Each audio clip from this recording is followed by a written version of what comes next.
ಈ ಒಂದು ಸಂಘಟನೆ ಸುಮಾರು 13 ವರ್ಷದಿಂದ ಈ ಒಂದು ರಾಜ್ಯದಲ್ಲಿ ಜಿಲ್ಲೆಯಲ್ಲಿ ಸಂಘಟನೆ ಕಾರ್ಯ ಆರಂಭ ಮಾಡಿ ಗುಂಡೂರು ರೆಡ್ಡಿ ಅವರ ಒಂದು ಅಧ್ಯಕ್ಷತೆಯಲ್ಲಿ ಅದರ ಜೊತೆಯಲ್ಲಿ ಡಾಕ್ಟರ್ ಮಲ್ಲಿನಾಥ್ ಮಡಿಗೆ ಅವರು ರಾಜ್ಯ ಉಪಾಧ್ಯಕ್ಷರು, ನಮ್ಮ ರಾಜ್ಕುಮಾರ್ ಹಡ್ಕೇರಿ ಅವರು ಮತ್ತು ಸಂಗಮೇಶ್ ಗೋಡೆ ಅವರು ತಾವೆಲ್ಲರೂ ಸೇರಿ ಇಲ್ಲೊಂದು ಸಂಘಟನೆ ಆರಂಭ ಮಾಡಿ ತಾವು ಮಾಡ್ತಕ್ಕಂಥ ಕಾರ್ಯ ಒಳ್ಳೆ ರೀತಿಯಿಂದ ಕಾರ್ಯ ನೀವು ಮಾಡ್ತಾ ಇದ್ರಿ ಅಂತ ನಮ್ಮ ಮಲ್ಲಿಕಾರ್ಜುನ ಖರ್ಗೆ ಅವರು ಇವತ್ತು ಸಂಘಟನೆ ಮುಖಾಂತರ ಇವತ್ತು ಅವೆಲ್ಲ ಗುರುತಿದೆ.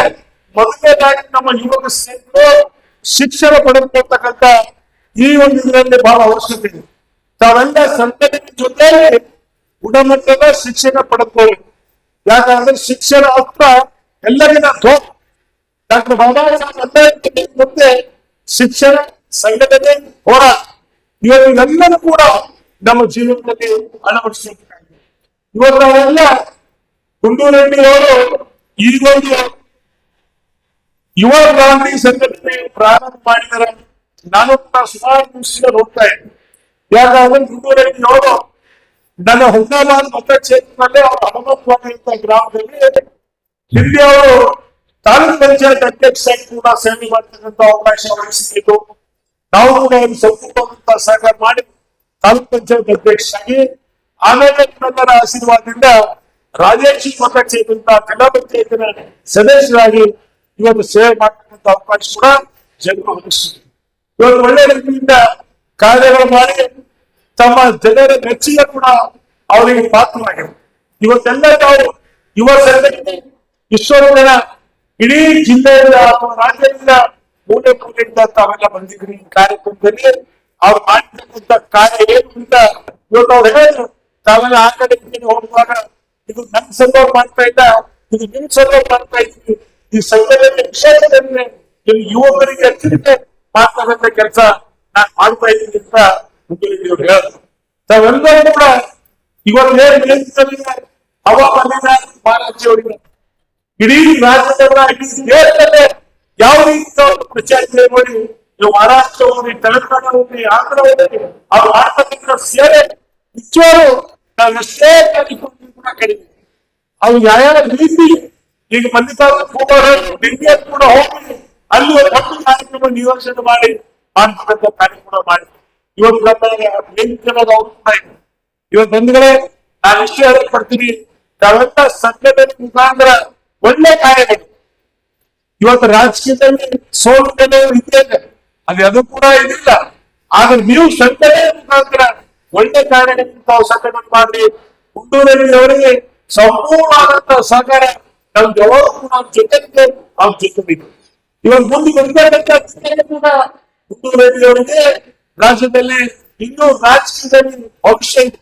ತಮಿಳುನಾಡು ಸೇವೆ ಇಡೀ ಜಿಲ್ಲೆಯಲ್ಲಿ ಒಳ್ಳೆ ಕಾರ್ಯಗಳು ವಿಶೇಷವಾಗಿ ಬಸವ ಕಲ್ಯಾಣ ಕ್ಷೇತ್ರದಲ್ಲಿ ಕೂಡ ಹುಮ್ನಾಬಾದ್ ಕ್ಷೇತ್ರ ಇರ್ಬೋದು, ಕೂಡ ಒಳ್ಳೆ ಕಾರ್ಯಗಳು ಮಾಡಿ ಒಳ್ಳೆ ಸಂಘಟನೆ ಮಾಡಿ ಸಂಪೂರ್ಣವಾದಂತ ನಮ್ಮ ಸರ್ಕಾರ ಜೊತೆ ಇದೆ. ತಾವೆಲ್ಲರೂ ಕೂಡ ಇವತ್ತೇನು ಅಭಿಮಾನದಿಂದ ತಾವೆಲ್ಲ ಕೂಡ ಸಿಕ್ಕಿದ್ದೀವಿ. ಇವತ್ತು ಒಳ್ಳೆಯ ಒಂದು ಕಾರ್ಯಕ್ರಮ ರೆಡ್ಡಿ ಅವರ ನೇತೃತ್ವದಲ್ಲಿ ತಾವೆಲ್ಲ ಸೇರಿದ್ವಿ. ತಾವು ಮುಂದೆ ಬರ್ತಕ್ಕಂಥದ್ರಿಂದ ಇವತ್ತು 13 ವರ್ಷ ಆಗಿದೆ. ಇನ್ನೂ ಒಂದು 100 ವರ್ಷದವರೆಗೆ ಈ ಸಂಘಟನೆ ವಿಚಲನಾತ್ಮಕವಾಗಿ ಬೆಳಗಿ ಇಡೀ ರಾಜ್ಯ ಮಟ್ಟದಲ್ಲಿ ಈ ಒಂದು ಸಂಘಟನೆ ಹೆಸರಾಗಬೇಕು. ಇವತ್ತು ಪ್ರಾರಂಭ ಬೆಂಗಳೂರು ಚಾಮರಾಜನಗರ ಈ ಒಂದು ಸಂಘಟನೆ ಶಕ್ತಿ ಬೆಳಗ್ಗೆ ಯಾಕಂದ್ರೆ ಮಲ್ಲಿಕಾರ್ಜುನ ರಾಜಕೀಯವಾಗಿ ಇವಾಗ ಬೇರೆ ಬೇರೆ ಇದರಲ್ಲಿ ಬಸವ ಕಲ್ಯಾಣ ಯಾವಾಗ ಯಾವಾಗ ಮುಂದಾಗಿರೋ ಗೊತ್ತಿಲ್ಲ. ಈಗಾಗಲೇ ಹಿಂದೂರಿಗೆ ಅಂತ ಮಲ್ಲಿಕಾರ್ಜುನ ಖರ್ಗೆ ಮಾಜಿ ಶಾಸಕರೇ ನಮ್ಮ ರಾಷ್ಟ್ರೀಯ ಅಧ್ಯಕ್ಷರಾದಂತಹ ಡಾಕ್ಟರ್ ಮಲ್ಲಿಕಾರ್ಜುನ ಖರ್ಗೆ ಅವರು ಆರ್ಟಿಕಲ್ 371J ಮಾಡಿದ್ದಾರೆ. ಇವಾಗ ಆರ್ಟಿಕಲ್ 371J ಮಾಡಿದ ನಂತರ ಇವತ್ತು ಈ ಗಡಿ ಭಾಗದಲ್ಲಿ ಎಲ್ಲಿ ಆ ಜಿಲ್ಲೆಯಲ್ಲಿ ಪ್ರತಿ ವರ್ಷ ಸುಮಾರು 1,000 ರಿಂದ 1,200 ಮಕ್ಕಳಿಗೆ ಇವತ್ತು ಮೆಡಿಕಲ್ ಸಿಗ್ತಕ್ಕಂಥ ಕೆಲಸ ಇವತ್ತು ಕಲ್ಯಾಣ ಕರ್ನಾಟಕದಲ್ಲಾಗಿದೆ. ಇವತ್ತು ಬಹಳ ಹೆಮ್ಮೆ ವಿಷಯ. ಹಿಂದೆ ಏನಿತ್ತು ಅಂದ್ರೆ ಯಾರು ಮೆಡಿಕಲ್ ಹೋಗ್ಬೇಕು ಇಂಜಿನಿಯರ್ ಮಾಡ್ಬೇಕು ಅಂದ್ರೆ ರಾಜಶೇಖರ್ ಪಾಟೀಲ್ ಮಂತ್ರಿ ಮಗ ಇದ್ದಾನ, ಮಲ್ಲಿಕಾರ್ಜುನ ಖರ್ಗೆ MLA ಮಗ ಇದ್ದಾನ, ದೊಡ್ಡ ದೊಡ್ಡ ಶ್ರೀಮಂತರ ಮಕ್ಕಳೇ ಓದ್ತಕ್ಕಂಥ ಇತ್ತು. ಈಗಿಲ್ಲ, ಜನಸಾಮಾನ್ಯರು ಕೂಡ ಇವತ್ತ ಆ ಒಂದು ಅವಕಾಶ ಸಿಕ್ಕಿದೆ. ಇದಕ್ಕೆಲ್ಲ ಕಾರಣಗಳು ಯಾರು ಅಂದ್ರೆ ಡಾಕ್ಟರ್ ಮಲ್ಲಿಕಾರ್ಜುನ್ ಖರ್ಗೆ ಇರೋದು, ಇವತ್ತ ದಿವಂಗತ ಧರ್ಮ್ ಸಿಂಗ್ ಜಿ ಇರ್ಬೋದು, ಇವತ್ತು ಅನೇಕ ಜನ ಮುಖಂಡರ ನೇತೃತ್ವದಲ್ಲಿ ಆರ್ಟಿಕಲ್ 371 ಆಗ್ತದೆ. ಅದ್ರ ಜೊತೆಯಲ್ಲಿ ನಮ್ಮ ಸರ್ಕಾರ 2023ರ ಚುನಾವಣೆಯಲ್ಲಿ ಯಾಕೆ ನಾನು ಹೇಳ್ತಾ ಇದ್ದೀನಿ ಅಂದ್ರೆ ತಾವು ಹಿಂದೆ ನಾನು ಪ್ರಸ್ತಾಪ ಮಾಡ್ತಾ ಇದ್ದೀನಿ. 2023 ಚುನಾವಣೆಯಲ್ಲಿ ನಮ್ಮ ಸರ್ಕಾರಗಳಿಗೆ ಏನು ಭರವಸೆ ಕೊಟ್ಟಿದ್ದು, ಆ ಭರವಸೆ ಅನುಗುಣವಾಗಿ ಕಲ್ಯಾಣ ಕರ್ನಾಟಕಕ್ಕೆ 5,000 ಕೋಟಿ ರೂಪಾಯಿ ಇವತ್ತು ಬಿಡುಗಡೆ ಮಾಡ್ತಕ್ಕಂಥ ನಮ್ಮ ಧೀಮಂತ ನಾಯಕರು ಮುಖ್ಯಮಂತ್ರಿಗಳಂತ ಸಿದ್ದರಾಮಯ್ಯಜಿಯವರು 5,000 ಕೋಟಿ ಇವತ್ತು ಕಲ್ಯಾಣ ಕರ್ನಾಟಕ ಅಭಿವೃದ್ಧಿಗೋಸ್ಕರ ಬಂಧುಗಳೇ, ನಿಮ್ಗೊಂದು ಮಾತನ್ನ ಇಚ್ಛಪಡ್ತೀನಿ. ಇವತ್ತು 5,000